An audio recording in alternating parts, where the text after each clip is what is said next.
Comme chaque année, l'ACBD, l'Association des critiques et journalistes de bande dessinée, livre son rapport annuel. Un rapport nommé aussi Rapport Ratier, du nom de son rédacteur Gilles Ratier et secrétaire général de l'ACBD. Un document qui analyse les tendances du marché de la BD et qui constitue une mine d'infos inestimable pour toute personne s'intéressant au domaine. Accrochez-vous, parce qu'on est parti pour un résumé de ce panorama des paysages BD en 2016. 2016 a vu la publication de 5305 ouvrages de bande dessinée, dont 3988 nouveautés. Plus de 5000 BD donc, édités par 384 éditeurs. La production des ouvrages est divisée en 3 gros morceaux éditoriaux à peu près égaux. 34% pour les 3 grands groupes que sont Média Participation, Delcourt et Glénat. 33% pour 12 structures qui ont publié plus de 50 ouvrages dans l'année. Et enfin, 33% pour les 369 maisons d'édition restantes munies d'un catalogue BD réduit.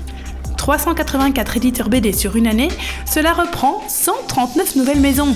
Mais cela en compte aussi 123 qui avaient édité en 2015 et qui n'ont rien sorti en 2016.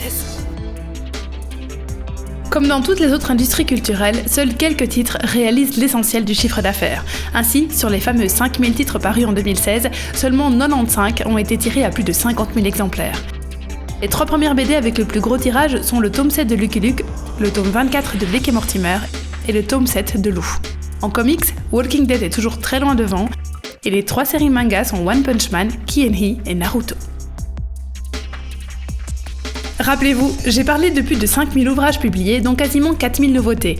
Dans ce lot de nouveautés, nous trouvons environ 170 reprises, 2300 ouvrages traduits en provenance principalement d'Asie et des États-Unis, et donc un peu plus de 1500 véritables créations BD en Europe francophone.